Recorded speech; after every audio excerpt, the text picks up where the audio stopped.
नमस्कार, गुलिस्तान न्यूज में आपका स्वागत है और खबर उत्तराखंड के साथ मैं शीतल शर्मा। बुलेटिन की शुरुआत इस वक्त की एक बड़ी खबर से करेंगे और बड़ी खबर है पंचायत चुनाव से जुड़ी है। उत्तराखंड में पंचायत चुनाव के नतीजे आ रहे हैं और कड़ी सुरक्षा व्यवस्था के बीच मतगणना हो रही है। आपको बता दें, मतगणना का आज दिन बहुत महत्वपूर्ण दिन। आज जो अभी मतदान हुए थे 2 चरणों के अंदर, उनका आज जो मतगणना है वो हो रही है। आज नतीजे निकलकर सामने आएंगे। देर रात तक ये पर्दा साफ होगा कि आखिर किस सीट पर या किस पंचायत पर कौन मुखिया बना है। ये बहुत इंपॉर्टेंट चुनाव होते हैं, खासतौर पर जमीनी स्तर से जुड़े चुनाव होते हैं। जमीनी मुद्दे इन चुनाव से इन्वॉल्व होते हैं। तो आपको बता दें, कुछ एक आधा के नतीजे भी आए हैं। चामरसारसी गांव में 1 वोट से विक्रम सिंह जीते हुए हैं, यानी कुछ फैसले आ भी चुके हैं। सहसपुर चक्राता में मतगणना जोरों पर चल रही है। प्रत्याशियों में जोरदार उत्साह, समर्थकों में उत्सव। विकास व रोजगार को बताया प्राथमिकता। गांव की सरकार, नतीजे आने शुरू सुबह से और कुछ नतीजे सामने आ चुके हैं और कुछ लोगों का फैसला हो चुका है। कुछ लोगों का स्वागत हो चुका है, उनका मुबारकबाद दी जा रही है, क्योंकि छोटे स्तर पर चुनाव बहुत ही जरूरी, बहुत ही इंपॉर्टेंट भारत देश के लिए और इस लोकतंत्र के लिए। क्योंकि छोटे स्तर के जो प्रतिनिधि होते हैं उन तक आसानी से बात को पहुंचाया जा सकता है, उन तक अपनी बात को रखा जा सकता है और वैसे बात आगे जो है वो बढ़ती है। तो फिलहाल सुबह 8 बजे से मतगणना जारी। मतगणना केंद्रों पर सुरक्षा के कड़े इंतजाम किए गए हैं। प्रत्याशी, एजेंट और समर्थकों की भारी भीड़ भी देखी जा रही है। पहले चरण की मतगणना लगभग पूरी हो चुकी है। विजयी उम्मीदवारों में भारी उत्साह है। उनका कहना है कि ये जीत गांव की जनता की जीत है और जीतने वाले प्रत्याशियों ने क्षेत्र के विकास और युवाओं और महिलाओं को रोजगार देना अपनी प्राथमिकता बताया है।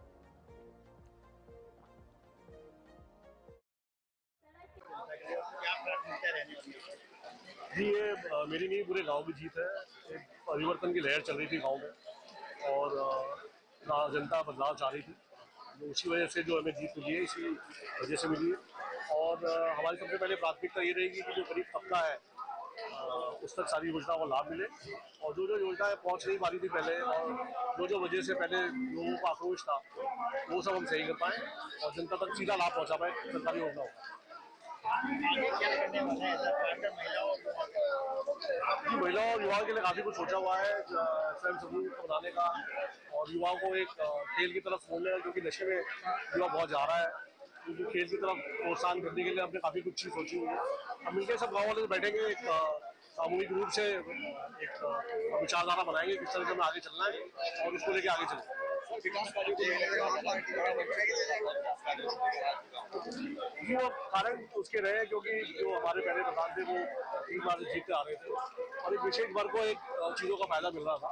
अब हमें क्या करना है कि एक पूरा का पूरा सब वर्ग को एक तरह से, और जो गरीब तबका है, हर तरह का वर्ग है, जहाँ पे जरूरत है एक्चुअली वहाँ पे हमें विकास पहुँचे। तो मैं आप सभी पत्रकारों का धन्यवाद करूंगा कि आप सभी ने मुझे इतना सम्मान दिया। और जो मेरा छात्र राजनीति से ग्राम सभा के राजनीति में उतरने का कारण था, सबसे पहला जो मेरा कारण था ये था कि हमारे क्षेत्र का जो विकास है, आज आजादी के इतने वर्षों के बाद जो हमारे क्षेत्र में ग्राम सभा में कई 2-3 गांव ऐसे हैं जहाँ पे आज तक रोड नहीं बनी है, सड़कें नहीं बनी है, पानी की व्यवस्था नहीं है। उन सब चीजों को देखते हुए मैंने निर्णय लिया कि मैं क्यों ना ग्राम सभा की ओर देखा जाए। जिस प्रकार से मैंने महाविद्यालय में छात्र संघ के दौरान रहते हुए उसमें अपने कार्यकाल के दौरान कार्य किए हैं, उसी प्रकार से मैं अपने क्षेत्र में जनता की ओर जो है वो काम करूंगा। और सभी ग्राम वासियों का धन्यवाद करना चाहूंगा, दिल से धन्यवाद करना चाहूंगा कि सबसे छोटा प्रत्याशी होने के बावजूद भी मुझे इतने भारी मतों से विजय बनाया है। और मैं आप सभी को विश्वास दिलाता हूं कि आप सभी के लिए सदैव निरंतर आप लोगों के बीच में खड़ा रहूंगा और भविष्य में आप लोगों से यही अपेक्षा करूंगा कि भविष्य में भी आप सभी का प्यार और आशीर्वाद मुझ पर निरंतर बना रहे।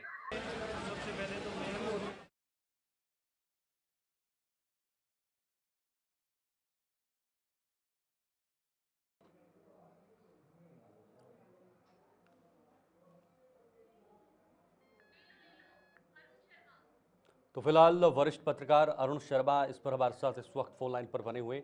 अरुण जी, क्या अपडेट है? आज मतगणना हो रही है, सुबह से लेकर अभी तक कितने नतीजे निकलकर सामने आए हैं और क्या माहौल नजर आ रहा है? क्योंकि ये चुनाव उत्तराखंड के 12 जिलों में हो रहे थे, 13 में हाँ, से हाँ, हरिद्वार में ये चुनाव नहीं हुए हैं, बिल्कुल।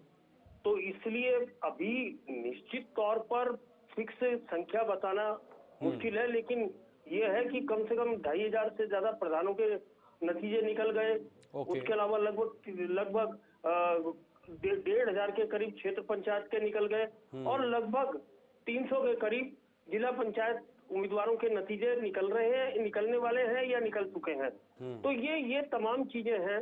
और वो देखिए, सुबह से 8 बजे से मतगणना चल रही है और तमाम जगह जिम्मेदार अधिकारी मौजूद हैं। जो हमारे 89 जो ब्लॉक सेंटर है उनमें ये मतगणना चल रही है। उत्तराखंड के 95 में से 89 ब्लॉक सेंटर्स में से मतगणना चल रही है। और पहली बार ऐसा हुआ है कि क्लास 1 ऑफिसर को जोनल मजिस्ट्रेट बनाकर उन मतगणना स्थलों पर नियुक्त किया गया है। साथ में एक सीओ, एक इंस्पेक्टर और एक एसओ रैंक का अधिकारी भी पुलिस की तरफ से वहां रखा गया है, जिससे कानून व्यवस्था की स्थिति मजबूत बनी रहे, कहीं कोई उपद्रव ना हो। उसके बावजूद छुटपुट चीजें सामने आई हैं, जैसे रुद्रपुर में हुआ या 1-2 जगह और हुआ कि तनाव हो गया। जीत के बाद नेचुरल होता है, जो जीतता है उसके जो समर्थक होते हैं वो उत्साहित होते हैं, जो हारते हैं उनके समर्थक निराश होते हैं, हताश होते हैं। तो ये स्थितियां कुल बनी है कुछ जगहों पर, लेकिन कुल मिला के मतगणना शांतिपूर्ण चल रही है और अभी देर रात तक सारे नतीजे आएंगे, क्योंकि जहां जिला पंचायत का जो सदस्य का निर्वाचन होता है वो एक बड़ी उसका स्थान बहुत बड़ा होता है। क्षेत्र पंचायत का उससे कम होता है। जो प्रधान होता है उसका और कम होता है और जो सदस्य ग्राम पंचायत होता है उसका एरिया कम होता है। तो इसलिए इन चीजों में अभी टाइम लगेगा।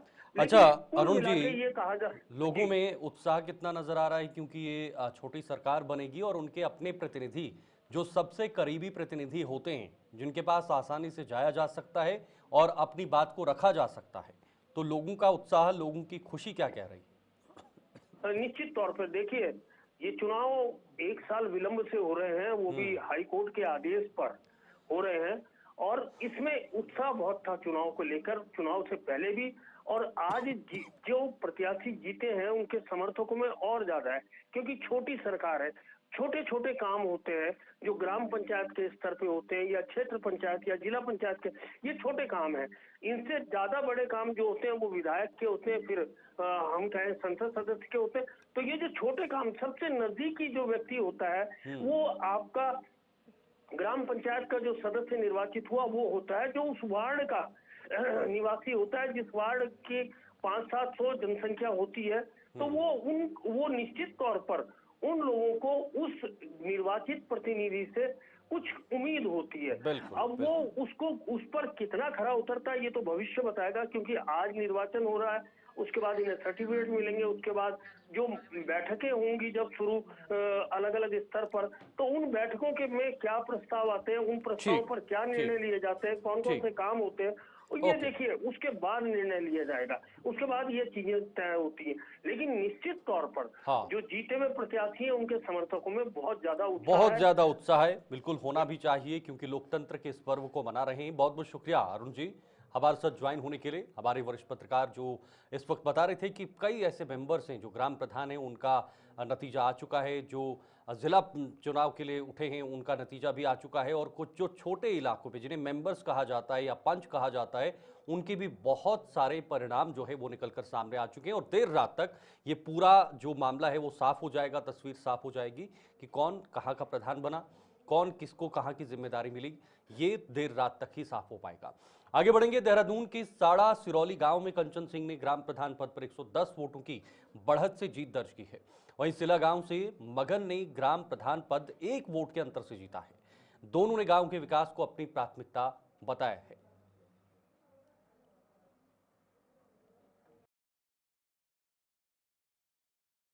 मेरा नाम कंचन राणा है और मैं ग्राम साड़ा सिरौली से हूँ। मैं 100 वोटों से जीती हूँ। तो मैं भी सभी ग्रामवासियों का धन्यवाद करती हूँ कि उन्होंने मुझे इतने अच्छे वोटों से विजय बनाया, अपना आशीर्वाद दिया है, अपना कीमती वोट मुझे दिया है, उसके लिए बहुत बहुत धन्यवाद। आगे गांव का विकास करेंगे, जैसे रोड नहीं है तो वो बनाएंगे, जल सब कुछ जो भी होता है वो सब करेंगे। भाई साहब सर्वप्रथम आपको नमस्कार। मैं ग्राम पंचायत कार्डलीगाड़ सहदारे से अभी चुना गया हूँ प्रधान पद पे और करीबन मैं 200 वोट के आसपास जीता हूँ। अभी क्या डेवलपमेंट है गांव के लिए? क्या मेरा मुख्य उद्देश्य रहेगा गांव का विकास और महिला सशक्तिकरण पर ध्यान देना, पर्यटन, क्योंकि मेरी पंचायत पर्यटन पंचायत है, तो पर्यटक को सुविधाएं देना और वहाँ के लोगों को रोजगार देना मेरी प्राथमिकता रहेगी। उनियाल है, ग्राम सिल्ला से मैं प्रधान पद का प्रत्याशी हूँ और एक वोट से मैं जीता हूँ अभी जी। और समस्त ग्रामवासियों का मैं धन्यवाद देना चाहता हूँ जिन्होंने मताधिकार का प्रयोग करके ये अवसर मुझे दिया है, तो उनकी सेवा में मैं तत्पर रहूँगा। और इसी के साथ बहुत बहुत धन्यवाद आपका। जी जी, विकास की जहाँ तक बात करेंगे कि गांव का जो मूलभूत सुविधाएं हैं, जो जिन चीज़ों के लिए लोग संघर्ष कर रहे हैं, उनके लिए हम उनकी सेवा, उनकी जो समस्याएं, उनको निराकरण के लिए हम लगातार कार्यरत रहूँगा। और जो भी समस्याएं मेरे उसमें होंगी, उनका मैं निरंतर समाधान के लिए प्रयास। चमोली जनपद के ज्योतिर्मठ विकासखंड में पंचायत चुनाव के दूसरे चरण की मतगणना जारी है और अब तक डुमकल गोठ क्षेत्र पंचायत और उर्गम बड़गिंडा क्षेत्र पंचायत के चुनाव परिणाम सामने आ चुके हैं। जैसे विजयी प्रत्याशियों की घोषणा हुई, दोनों क्षेत्रों के समर्थकों ने मुख्य बाजार में नारेबाजी और ढोल नगाड़ों के साथ जीत का जश्न मनाना शुरू कर दिया। मतगणना केंद्रों पर सुरक्षा के कड़े प्रबंध हैं और शांति बनाए रखने के लिए प्रशासन पूरी तरह मुस्तैद है। अन्य वार्डों के परिणाम भी जल्द आने की संभावना है।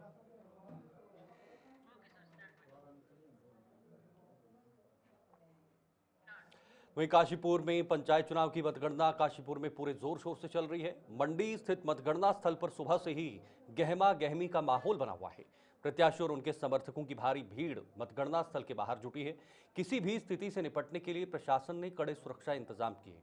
सैकड़ों पुलिस जवान और अधिकारी मौके पर मुस्तैद हैं। मंडी परिसर में सिर्फ अधिकृत लोगों को ही प्रवेश की अनुमति दी जा रही है। अभी तक कई वार्डों के परिणाम सामने आ चुके हैं, जिनमें कई नए चेहरे जीत दर्ज कर चुके हैं। प्रत्याशियों में उत्साह और समर्थकों में जश्न का माहौल है। प्रशासन पूरी सतर्कता से स्थिति पर नजर बनाए हुए है।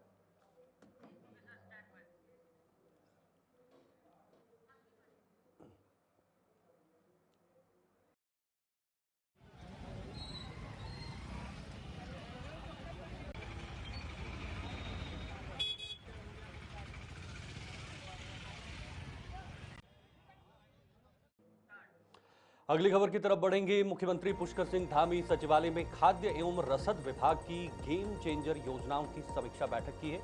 ये सचिवालय में बैठक हुई है और देखिए, खाद्य और रसद विभाग की योजनाओं पर चर्चा। बैठक में योजनाओं की प्रगति का मूल्यांकन किया जा रहा है और बेहतर कार्यान्वयन के निर्देश दिए जा रहे हैं। मुख्यमंत्री लगातार अलग अलग क्षेत्रों में अलग अलग वर्गों के हित में कोई न कोई बड़ा कदम उठा रहे हैं और अब खाद्य एवं रसद विभाग को मजबूत बनाने के लिए इसमें फैसला लिया गया है और सचिवालय में मुख्यमंत्री की बहुत अहम समीक्षा बैठक हुई है। खाद्य एवं रसद विभाग की योजनाओं पर चर्चा हुई। इस बैठक में तमाम संबंधित अधिकारी भी मौजूद रहे। गेम चेंजर योजनाओं का मूल्यांकन इस बैठक में किया गया, यानी जो गेम चेंजर ऐसी योजनाएं होंगी उनको लेकर गहनता से वहां पर विचार विमर्श किया गया। उन सभी संबंधित अधिकारियों से चर्चा की गई कि कैसे इसे बदलाव लाया जा सकता है, कैसे आम लोगों तक इसे सरल और साधारण तरीके से पहुंचाया जा सकता है। ये तमाम चीज़ें आज डिस्कस हुई हैं और इसी चीज़ के चलते फिलहाल ये बड़ा फैसला भी लिया जा सकता है। तो कुल मिलाकर लोगों के हितों के लिए और लोगों को आसानी से काम या जो भी चीज़ें हैं उनको पहुंचाने के लिए कैसे आगे बढ़ा जाए, उसको लेकर लगातार उत्तराखंड में बैठकें मुख्यमंत्री के नेतृत्व में हो रही हैं और बेहतर परिणाम के निर्देश दिए हैं। यानी कुल मिलाकर जिन योजनाओं को आगे बढ़ाया जाएगा, उनका आउटकम क्या होगा, उनका कंक्लूजन क्या होगा, उन तमाम विषयों को लेकर भी मुख्यमंत्री की तरफ से बातचीत हुई है।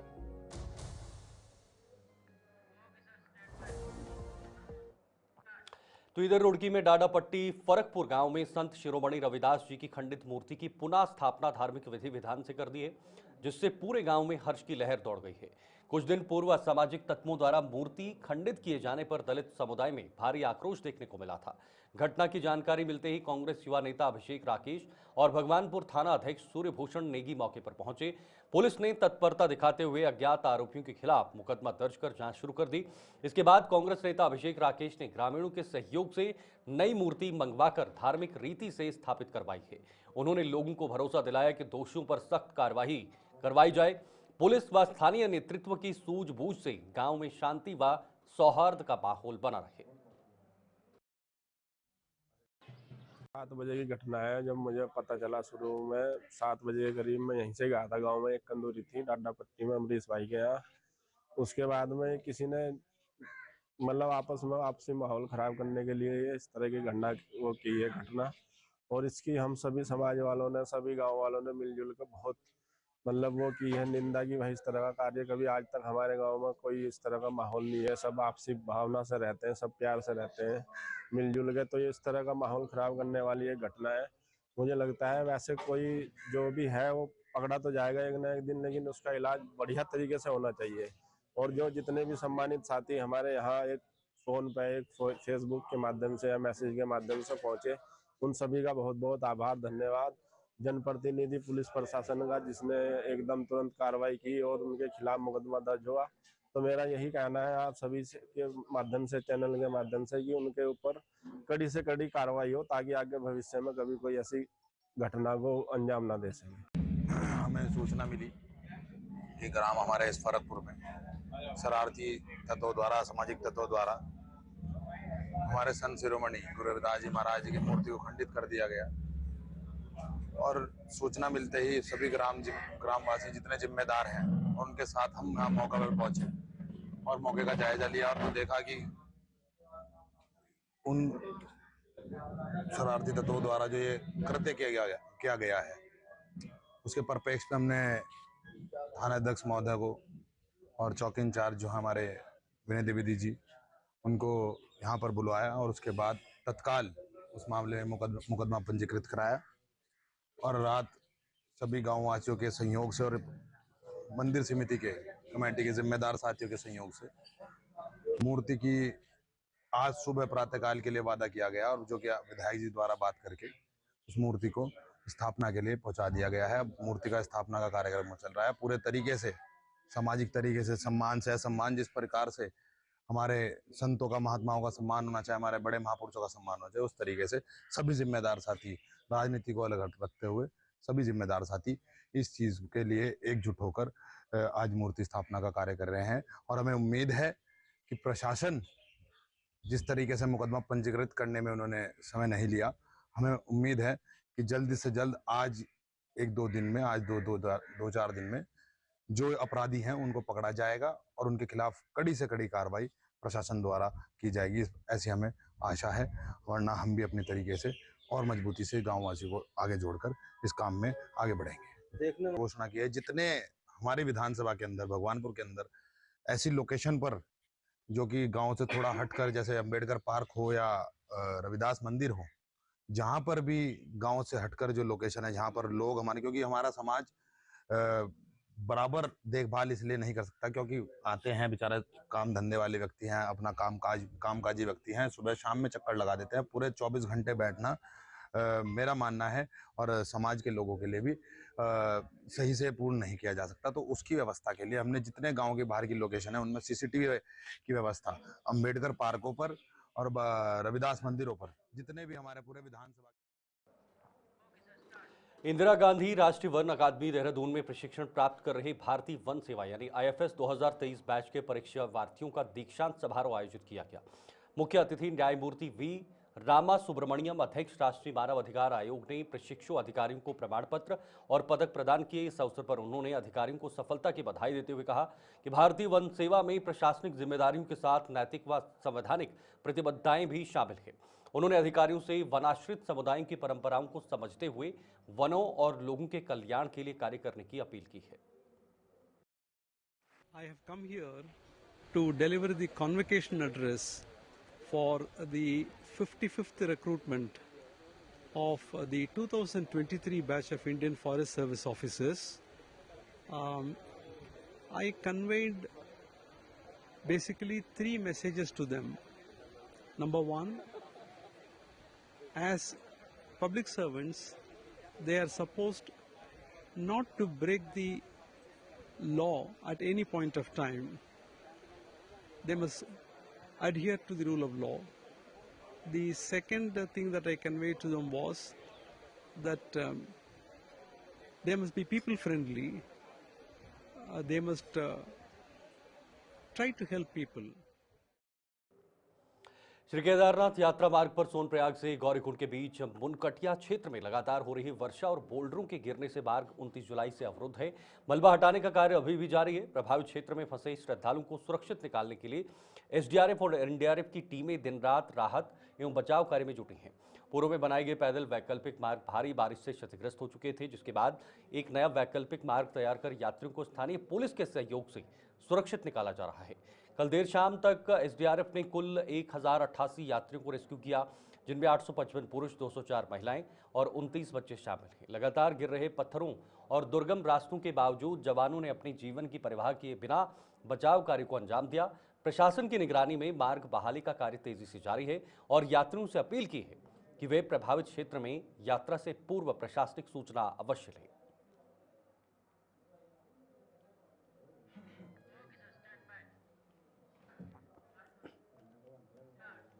इधर गौरीकुंड और सोनप्रयाग के बीच 1.5 किलोमीटर सड़क पर मलबा गिरने से कल रात से मार्ग पूरी तरह बाधित है। 50 से 70 मीटर सड़क क्षतिग्रस्त है। वैकल्पिक पैदल रास्ता भी टूट चुका है। पुलिस ने यात्रियों से सलाह दी है कि वे अगले 2 से 3 दिन यात्रा टालें। फंसे यात्रियों को निकालने के लिए एसडीआरएफ और एनडीआरएफ टीम वैकल्पिक मार्ग तलाश रही है। लगातार 2-3 दिन से जो बारिश हो रही और अगले भी 4-5 दिन तक रुद्रप्रयाग जिले में येलो अलर्ट है, जिसके कारण मुनकटिया क्षेत्र जो है केदारनाथ पैदल रूट के जस्ट पहले वहाँ पे लगभग 50 से 70 मीटर का रोड जो है वो पूर्णतः बाधित हो चुका है।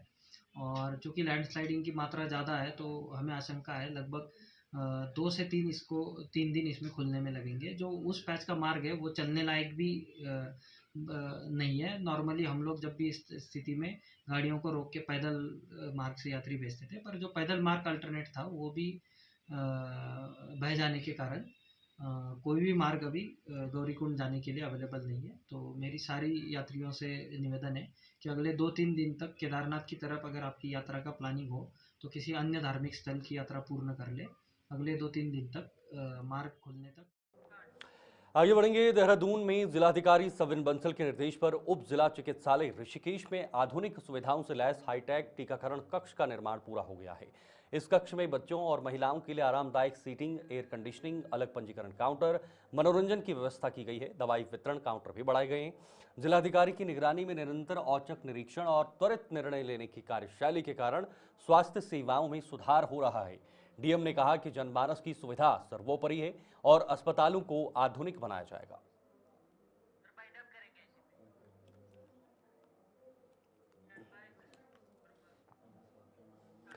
खबर उत्तराखंड में अभी के लिए फिलहाल इतना ही, लेकिन देश दुनिया और जम्मू कश्मीर की खबरें देखने के लिए आप बने रहिए गुलिस्तान न्यूज के साथ। मुझे दीजिए इजाजत। नमस्कार।